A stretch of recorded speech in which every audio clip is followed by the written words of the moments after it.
እኛም በደሙ ፈሳሽነት ከበደላችን ነጽተናል፣ ተፈውሰናል። ግን ወገኖቼ ደግመን አልቆሰልንም፣ ዳግመኛ አልታመምንም። ፈውሳችን የመጨረሻ ሆኖልናል። ዛሬ እየታመምን አይደለም፣ ዛሬ እየቆሰልን አይደለም። መድኃኒታችን ኢየሱስ ክርስቶስ ስለኛ ደሙን ያፈሰሰው እኛ እርስ በርሳችን ደም እንድንፋሰስ ሳይሆን ተፋቅረን እንድንኖር ነው። ተሳስበን እንድንኖር ነው። ተወዳይተን እንድንኖር ነው። ዛሬ በምስራቅ በምዕራብ በሰሜን በደቡብ የምንሰማው ጆሮን ጭው የሚያደርግ የሚያስጨንቅ የሚያሰቅቅ የሚያሳስብ እስከ መቼ ድረስ ነው? ነፃ ወጥተናል እያልን ዳግም ወደ ባርነት፣ ድነናል እያልን ዳግም ወደ ሞት። እስመ በእንቲአሁ ይቀትሉነ ኩሎ አሚረ ወኮነ ከመ አባጌ ዘይጠበሁ። ነቢየ እግዚአብሔር ቅዱስ ዳዊት ስለ እርሱ ዕለት ዕለት እንገደላለን አለ። ዛሬም ዕለት ዕለት እየተገደልን ነው።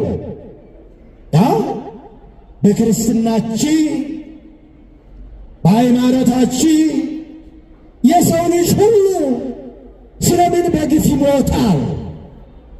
ስለምን በግፍ ይገደላል? ይህ በአገራችን እየታየ ነው። መቼ ነው የሚቆመው? ነፃነት እንፈልጋለን። የሰው ልጆች ደም በከንቱ መፍሰስ መቆም አለበት። ይሄ ፖለቲካም አይደለም። ነፃነትን መፈለግ፣ ሰላም መሻት፣ እረፍት መፈለግ፣ አንሙት ማለት ፖለቲካ ሳይሆን ሰብአዊነት ነው። ሰው መሆን ነው። ሊበቃ ይገባል ወገኖቼ። መተሳሰብ ይሻለናል። መተሳሰብ ይሻላል። ደከመን፣ ብዙ ጊዜ ሰማን። እናንተም ፈረዳችሁብን በእኛ፣ እናንተም ወቀሳችሁ። እውነት አላችሁ። ግን ለማን የምንነግረው ይሄንን? ማን ነው የሚሰማን ይሄንን? ማን ነው የሚያቆመው ይሄንን? ይብቃ። ተለማመር ነው። ስንት ሰው ሲያልቅ፣ ስንቶቻችን ስናልቅ ነው የሚቆመው? ቢበቃ። ሕዝባችን እረፍት ይፈልጋል፣ ሰላም ይፈልጋል፣ ነፃነት ይፈልጋል። ሞት ሰለቸን፣ በቃን። ደም መፍሰስ ሰለቸን፣ ይበቃል። ሀገሪቷ እረፍት ያስፈልጋታል። ሕዝቡ እረፍት ያስፈልገዋል። ስለኛ ደም ፈሰሰ እኮ፣ በሱቁ ስለኛ ተፈወስን እኮ። ሌላ ደም አያስፈልግም። ሌላ ደም በግፍ ሊፈስ አይገባም። ይሄ ወገኖቼ እንዲህ አይነት እኩይ ተግባር፣ እንዲህ አይነት ኢሰብአዊ ድርጊት ታሪክ ይቅር የማይለው ተተኪ ትውልድን ዋጋ የሚያስከፍል ተገቢ ያልሆነ እግዚአብሔር የማይወደው ሰውም የማይፈልገው ኢሰብአዊ ድርጊት የሰው ልጅ ደም በከንቱ ማፍሰስ፣ ይሄ እኩይ ተግባር በማንም ዘንድ የተወገዘ ነው፣ የተጠላ ነው። ክርስቲያኖች ክርስትና መከራ ክርስትና ያጠብቃታል። በመከራ እንጠነክራለን፣ በመከራ እንበዛለን፣ በመከራ አንቀነስም። አዎ ይሄ በሀገራችን ምእመናን እግዚአብሔር እንዲሰማን መከራችን እንዲመጣ መገዳደላችን እንዲያቆም የሰው ልጆች ደም በከንቱ መፍሰስ እንዲያበቃ ጸልዩ፣ እግዚአብሔር እንዲሰማ። አዎ ሊቃውንቱ ይጸልያሉ፣ ካህናት ይጸልያሉ፣ ምእመናን ይጸልያሉ። እግዚአብሔር ስለምን ዘገየ? ስለምን አይሰማን? በደላችን በዛ፣ ኃጢአታችን በዛ። ጸሎታችን ከልብ ነው፣ አገልግሎታችን ከልብ ነው።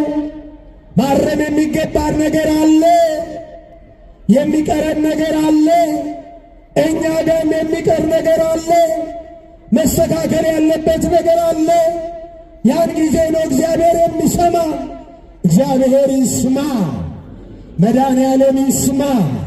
ሀገራችንን ሰላም ያደርግልህ። ልጆች ይማሩ፣ ሕፃናት ይማሩ፣ ሕፃናት ይደጉ። ወጣቱ ሰርቶ ይግባ፣ በሰላም ወጥቶ ይግባ። አዎ ይሄ ነው የሚያስፈልገ። መተሳሰብ ነው የሚያስፈልገ። አንድነት ነው የሚያስፈልገ። በመከፋፈላችን በመለያየታችን ተበልተን እናልቃለን እንጂ በመነቃቀፋችን፣ በመሰዳደባችን፣ በመወጋገሳችን፣ አንዱ በአንዱ መፍረዳችን፣ ተለያይተን ለየብቻ ስንሮጥ ለየብቻ እየተበላን እናልቃለን እንጂ ዋጋ የለው። አንድነት ይሻለናል፣ ኅብረት ይሻለናል፣ ፍቅር ይሻለናል፣ መተሳሰብ ይሻለናል። ገዳዮች ይሞታሉ። የማይሞት አለ እንዴ? ንገሩ። አለ እንዴ? የማይሞት አለ? የሚገሉ አይሞቱ? እስቲ ንገሩ። ሺህ ዘመን የሚኖር አለ? አለ እንዴ? የለም። የጊዜ ጉዳይ ነው። ዛሬ ስትገል ነገ ደግሞ ያንተ ተራ ሆኖ ትሞታለህ። ዛሬ ሌላውን ትቀብራለህ፣ ነገ ሌሎች ይቀብሩሃል። ይኸው ነው። ማን ቆሞ ቀረ?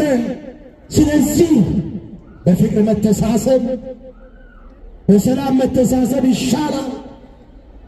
ገዳዮች ይብቃችሁ፣ ደም የምታፈሱ ይብቃችሁ። ደም የሚያፈሱ እጆች ይታጠቡ፣ ይንጹ፣ ንስሐ ይግቡ፣ ይመለሱ። አዎ የእኛ ጸሎት ይሄ ነው። ገዳዮችን ይግደላቸው አንልም እኛ። ገዳዮችን ወደ ንስሐ ይመልሳቸው እግዚአብሔር። አይምሯቸውን ልብ ይስጣቸው፣ ሰላም ይስጣቸው፣ እጃቸው ይንጻ። እግዚአብሔር ከሁላችን ጋር ይሁን። የሰላም በዓል ያደርግልን። እስቲ እጃችሁን ከፍ አድርጉ እስቲ ወደ ሰማይ። ይሰማችሁ እንደሆነ እስቲ ሁለቱን እጃችሁን ከፍ አድርጉ። ይሄ እጅ የተባረከ ይሁን፣ ደም የማያፈስ ይሁን፣ ሰርቶ የሚበላ ይሁን፣ ሰርቶ የሚያገኝ ይሁን። ቀና አድርጉ እንደ ሰሎሞን እጁን ወደ ላይ ከፍ አድርጎ የሰማይ አምላክ ያለ ወደ ሰማይ እያየ የሰማይ አምላክ ይታረቀ። የሰማይ አምላክ እሺ በላችሁ፣ አመስግኑበት።